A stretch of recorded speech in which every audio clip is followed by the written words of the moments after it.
महायुतीच्या माध्यमातून महायुतीच्या सर्व नेत्यांनी माझ्यावर विश्वास व्यक्त करून मला सातारा सांगली विधान परिषदेची निवडणूक लढण्याची संधी दिली। आमचे नेते आदरणीय या राज्याचे कर्तबगार मुख्यमंत्री देवेंद्र फडणवीस साहेब, प्रदेशाध्यक्ष आदरणीय रवींद्र चव्हाण साहेब आणि पक्षाचे सर्व वरिष्ठ नेते यांनी या सातारा आणि सांगली जिल्ह्यातील सर्व महायुतीच्या प्रमुख नेत्यांच्या विनंतीवरून सूचनेवरून माझ्यासारख्या संघटनेमध्ये काम करणाऱ्या एक छोट्याशा पदाधिकाऱ्याला संधी दिली।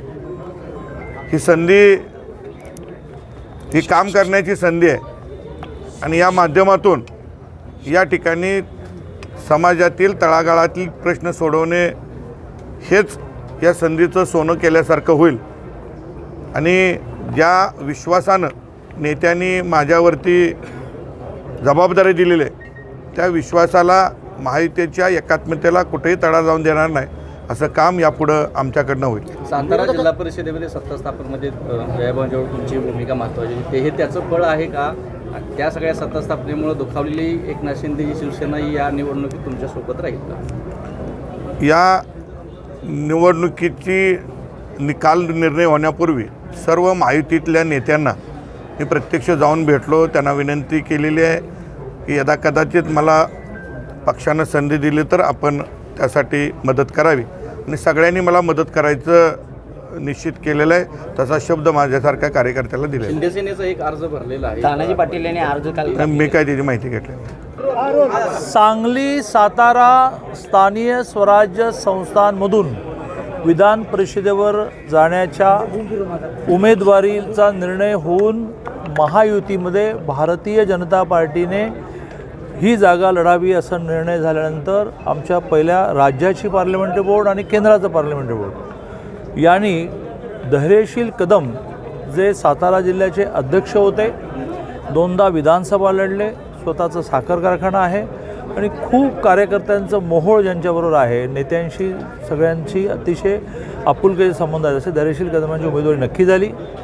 आज आम्ही सगळेजणं माननीय आदरणीय उदयनराजे भोसले, माननीय शिवेंद्रराजे भोसले, माननीय जयकुमार भाऊ गोरे, सुहास बाबर असे आम्ही सगळे आमदार खासदार आले आहेत, कारण 4 फॉर्म भरायचे असतात, प्रत्येकाबरोबर 5 असे 20 नेते फॉर्म भरतील असं आम्ही उमेदवारी अर्ज भरला आहे आणि वन वे निवडणूक ही होईल, पूर्ण यश मिळेल यात माझ्या मनात कोणतीही शंका नाही। विरोधकांनी सुद्धा उमेदवारी अर्ज भरलेला आहे। शिवसेनेच्या वतीने लोकशाहीमध्ये विरोधकांनी जर भरला नाही तर ते मॅनेज झालं असं म्हटलं जातं। मग तेवढा आरोप टाळण्यासाठी का होईना त्यांना भरावा लागतो। मग नंतर वरिष्ठ नेत्याने आव्हान केल्यानंतर काढायचा असतो, मग तो आव्हान केल्यामुळे काढला असं होतं। आधी भरायचा म्हणून भरायचा असतो, कारण लोक म्हणतील की काय पैसे घेतले काय, त्यामुळे त्यांनी भरला आहे। आमच्या राज्याचं नेतृत्व देवेंद्रजी, एकनाथजी, सुनेत्रा वहिनी त्यांना अपील करतील की अरे बाबा इतकं वनवे आहे, कशाला सगळं हे 18 दिवस टेन्शन ठेवत आहे। पण निवडणूक झाली तर 90% मतं आम्हाला मिळतील। नेते म्हणतात की काही नगरसेवक आमच्या संपर्कात आहेत भाजपचे, असंही राजकारणात म्हणत राहायचं असतं। व्यवहारात गरजेल तो पडेल काय, जो करतो तो असं करत नाही। आम्ही कसं केलं, गेल्या आठवड्यात कसं केलं? हां चला, आमदार बाबर आज दिसत आहेत, तानाजी पाटील अर्ज मागे नाही, आमदार बाबर हे शिवसेनेचे अतिशय चांगले आमदार नेते आहेत। ते आणि एकनाथजी तानाजी पाटलांना समजवतील, भविष्यात त्यांना काही चांगलं दिलं जाईल आणि तेही उमेदवारी अर्ज मागे घेतील अशी मला खात्री आहे। मी तुमच्या माध्यमातून या जिल्ह्याचा पालकमंत्री आणि त्यांचा मित्र खूप वेळा घरी गेलो आहे, त्यांना आवाहन करतो की ठीक आहे, आता तुम्हाला भविष्यातलं काही ना काही आश्वासन मिळेल, पण तुम्ही मागे घ्या। ओके चला। काँग्रेस महाविकास आघाडीमध्ये फूट पडलेला आहे। इथं काँग्रेसच्या 2 नगरसेवकांनी अर्ज वेगळे दाखल केलेले आहेत, महाविकास आघाडीने वेगळा अर्ज दाखल केलेला आहे। आगे आगे देखते जाओ क्या क्या होता है।